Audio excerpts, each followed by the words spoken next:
4-state shops count on Small Business Saturday to boost sales before the end of the year. Plus, why you should stroll on over to Mercy Park for some exercise before December 31st. And Christmas trees bring on the holiday spirit in Webb City.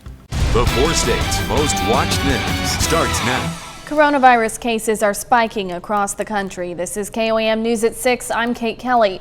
The number of infections in the U.S. since the start of the pandemic has now surpassed 13 million. 4 million of those cases were reported in November. Health officials are now worried about an additional wave during the height of the holiday season. CBS News correspondent Danya Backus has more from Los Angeles, where a new stay-at-home order is about to go into effect. Under new coronavirus restrictions, millions of Los Angeles County residents will only be allowed to gather with people from their own households. The rule goes into effect Monday and is set to last 3 weeks amid surging case numbers. Even before Thanksgiving gatherings, COVID-19 cases were increasing in 32 states, with Pennsylvania, Arkansas, and Massachusetts breaking records. We will not get a reprieve because then Christmas comes and then New Year comes. So if we're just stacking surge upon surge upon surge, I am significantly worried about that. The NFL is suspending in-person team activities on Monday and Tuesday after a number of players and staff hosted out-of-town Thanksgiving guests. With coronavirus hospitalizations at record levels, facilities are feeling the strain in many states, including Colorado.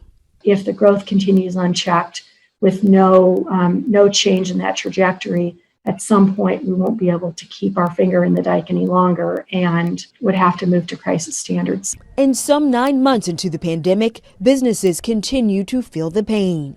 Vice President-elect Kamala Harris marked Small Business Saturday at an event in Washington, D.C. The day is intended to give entrepreneurs around the country a much-needed boost. Danya Backus, CBS News, Los Angeles.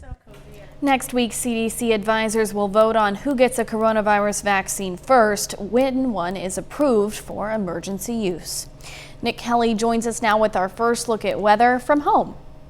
And it's been a pretty good day to stay home, Kate. Even though we had a great Thanksgiving with mild temperatures, we trended definitely chillier for the past few days. At least we didn't have anything in terms of rain on the Skywatch Storm Tracker to start the day out, but we noticed the cloud cover really picking up from the southwest. That is ahead of an upper-level wave that's really picking up and spinning itself out across the panhandles of Oklahoma and Texas. That is our main weather maker for not only tonight, but to wrap up the weekend tomorrow. As far as temperatures go, not too terrible. Lower to middle 40s across much of the area. And with cloud cover continuing to pick up tonight, we'll only drop back into the upper 30s. But I have rain chances to kick off the new week ahead of us. And looking at a pretty cool, if not cold, week ahead of us, Kate. We'll break down what to expect for November and the start of December coming up in a bit. All right, thanks, Nick.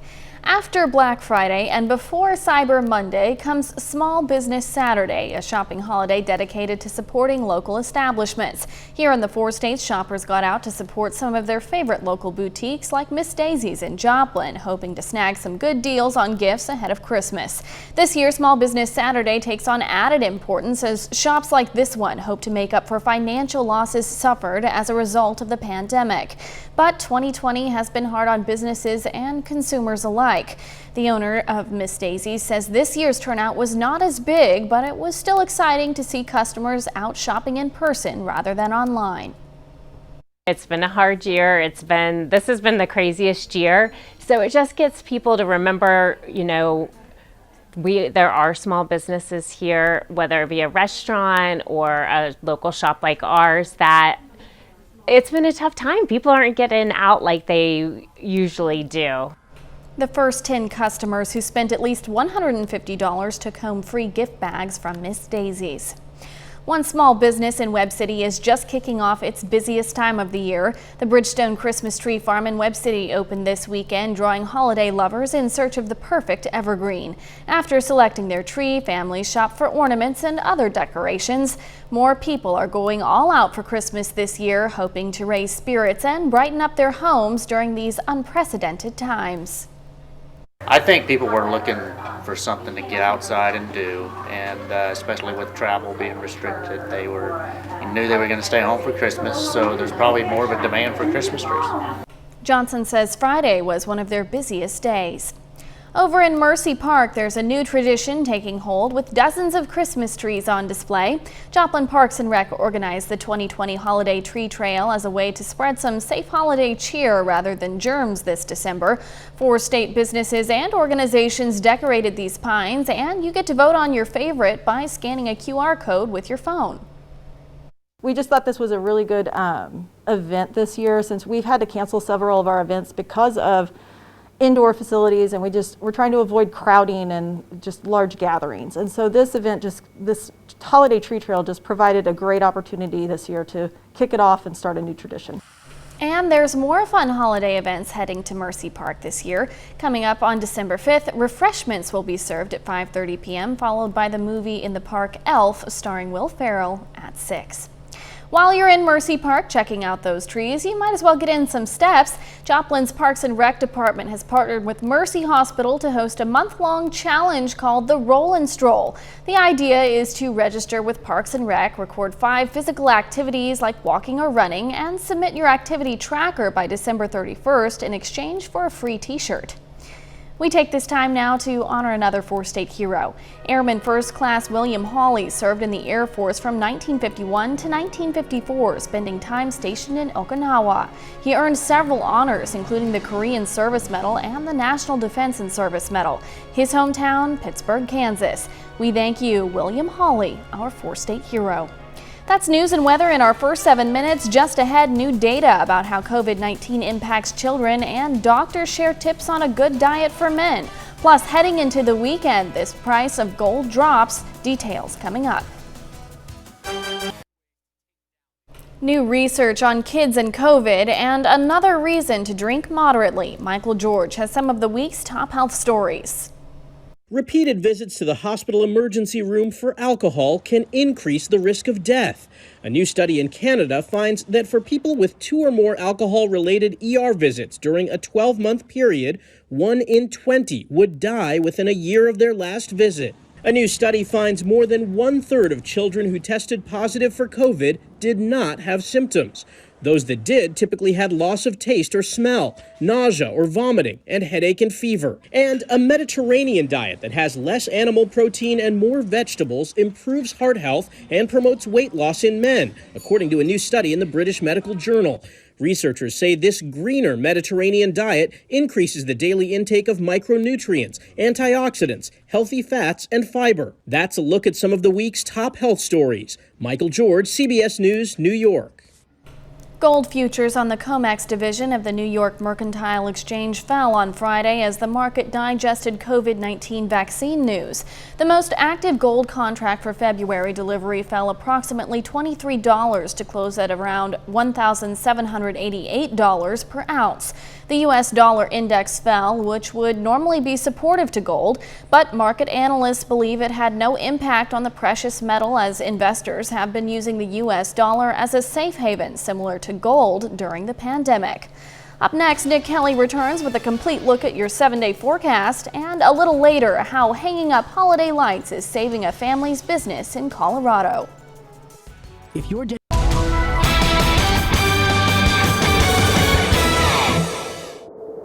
Hopefully everybody's holiday weekend's been going great so far. As advertised, we had a nice Thanksgiving Thursday with mostly sunny skies, highs in the 60s. Hard to beat that, but we knew the mild air didn't want to last that long, so we found ourselves dipping back into the mid-50s on Black Friday. Cold start this morning in the 20s, but a nice jump back into the mid-50s once again for our Saturday. We kept quiet for much of the day.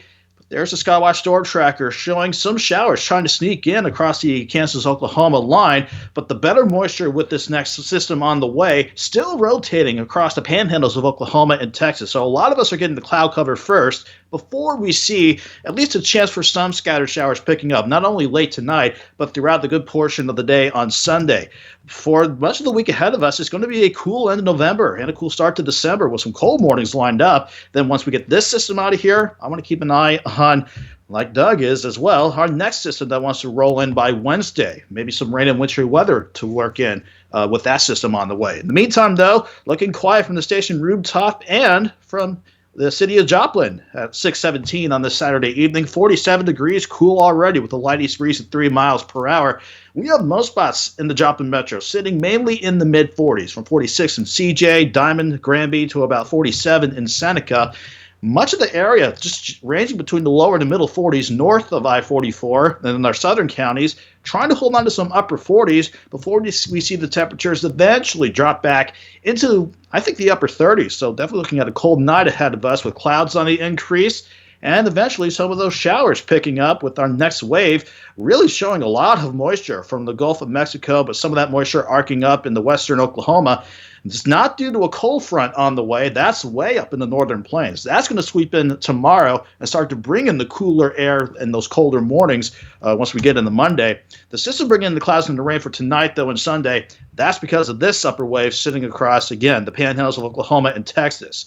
With that said, the system by midweek still brewing out in the Pacific, and it depends on how much moisture that system can get. So that's why we're not going too bullish on the rain and snow chances, which we'll see on the 7-day coming up. In the short term, though, cloudy skies picking up tonight. Plan on cloudy skies being the rule of thumb for the day tomorrow, with maybe some scattered showers working in as well. Again, I think the better moisture with this wave is staying mainly to our south, but we're not going to rule out some scattered showers to wrap up the holiday weekend as we stay kind of chilly for your Sunday. 38 in the morning, 48 by noon, and the high of only 50 degrees with that northwest wind at about 5 to 15 miles per hour. It better not go to 50. 50 is the temperature once again for tomorrow. Then we'll look at a cold Monday morning with lows in the upper 20s. I'm thinking lower 40s for your Monday morning, Monday afternoon, pardon me. And then we'll go 48 Tuesday, then Wednesday, Thursday, Friday. That's when that next wave will start to kick out from the Pacific. Again, if we can get enough moisture, rain chances Wednesday, rain and snow chances for Thursday through Friday morning, and then looking cool and dry by next Saturday, Kate. All right, looks like a good week to bundle up, Nick. Yeah, definitely staying inside and warm with a nice cozy book, I might suggest. Yeah, that sounds great. Thanks so much. Coming up next, the Lamar Tigers aim to move on to the Class II State Football Championship, plus Webb City aims to do the same in Class 5. Sports Director Jacob Leonard joins us with the latest after the break.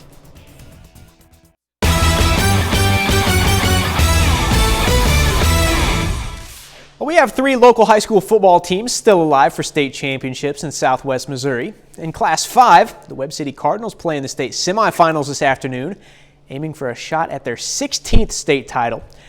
The Cardinals on the field against the Platte County Pirates. These two met in the Class 4 state championship last season. Now, Platte County on the board first. Christopher Runke finds Carter Salzman on the pylon. Those two connected for 2 first-half scores. Well, in the second, down 14, Devin Weathers time. Check it out, Weathers. I've seen this before, like every Friday. He gets loose, and he's gone 82 yards for the senior. Cards within 7. The Weathers not done there in the second. This time from 38 yards away. Breeze is in to tie it up. Pirates, though, get a field goal right before half to go to the breakup 17-14. Third quarter, just a bunch of defense. Tragan Parker around the goal line gets the interception for Webb City. And more Parker in the third. 11 comes up with another pick. Nobody scores in the third quarter, so we go to the fourth with a 17-14 game. Now, Cardinals grab their first lead with about 9 to go. Dupree Jackson in from about 4 yards out. Webb City up 21-17. But here comes Platte County, under 6 to go. This isn't bad defense, just a great throw. Runke to Colby Rollins. Pirates back in front. That's all they needed. Platte County takes out Webb City today, 24-21. Hats off to those guys, man. Our guys played their guts out. You know, defense, we got the ball back several times there in the second half. Early, third quarter, we just couldn't do enough offensively, and that's on me. In Class 2, the Lamar Tigers have a chance to move on to the state championship. The Tigers host a semifinal matchup against the Jefferson Blue Jays this afternoon. Now, Lamar aims to make it to the state title game in their first season under head coach Jared B. Shore. Now, Lamar sets the tone early. Logan Crockett, this is just a second play from scrimmage. Finds a hole and takes off. That's a 60-yard touchdown. Tigers grab a 7-0 lead. Now, ensuing kickoff, they want that ball back. It's knocked loose, and Cade Griffith recovers. He will be rewarded for that recovery. Ensuing Tigers drive, Griffith gets the handoff, gets in from 8 yards away. Lamar up 14-0. We're just 5 minutes in. Late in the first, time to go to the air now. Case Tucker hits Austin Wilkerson in the end zone for the 10-yard score. After one quarter, it's 20-0 Lamar. And more from the Tigers in the second quarter. Crockett with the rock. Gets outside, makes two Blue Jays miss. Nobody's going to stop him. 41-yard rushing score plus the 2-point conversion gives Lamar a 28-point lead. Tigers roll today. Lamar earns a spot in the state championship 42-7. We got a great one here. Class 3 semifinal between Cassville and Maryville. Cassville down 17-7 in the fourth. Jericho Ferris takes the handoff, goes up the right sideline. 35 yards there for the score. Adds another Cassville touchdown. PAT makes it 17-14. Maryville up with 10 minutes left. Now both teams score again. Spoof Hounds leading 24-21 with 2 minutes on the clock. Check this out. Wildcats recover another onside kick. This time it's going to be quarterback Hayden Sink. Pitching to Ferris. Ferris to Reese. He comes up throwing. Brett Cooper there for the catch. Gets into the end zone. The PAT gives Cassville a 28-24 lead with 1 minute to play. However, couldn't hold on to that lead. Cassville falls a little short in this one, 30-28. The Missouri Southern Lions are on the road today facing the Lincoln Blue Tigers. On the women's side, the Lions aim for their first win of the year. And they got it, beating the Tigers 81-65. Maddie Stokes, double-double, 15 points, 13 boards. As for the men, they actually suffer their first loss, 76-68. Stan Scott finished with 16 points and 11 rebounds. Pittsburgh State also in action today on the road against Central Missouri. Gorilla women fall in that one 78-61. Tristan Gegg finishes with 22 points. That was a UCM sweep. Mules topped the Gorillas 88-80 in the men's game. Quentin Hardrick Jr. leads with 20 points for Pitt State. That's a look at sports. We're back with more news after this. Coming up tonight at 10, more details on how local shoppers are showing up to support their favorite places on Small Business Saturday. Plus, Trump pushes forward with efforts to overturn Joe Biden's election victory. And we bring you the latest on COVID-19 as health experts worry about another surge in cases. Join us for those stories and more tonight at 10. On this Small Business Saturday, we share how a struggling construction company found a way to adapt and overcome some pandemic challenges to spread some holiday cheer. Karen Morfitt reports in Denver, Colorado. The holiday lights are up, and for John and Carmen Thompson, life is just a little brighter. We were ready to go. I mean, we have been locked up at home for so long. For the couple and others already decked out for the holidays, it's more than just decor. This year has been a little bit dark for everybody, and anything we could do to make it bright and chipper for everyone.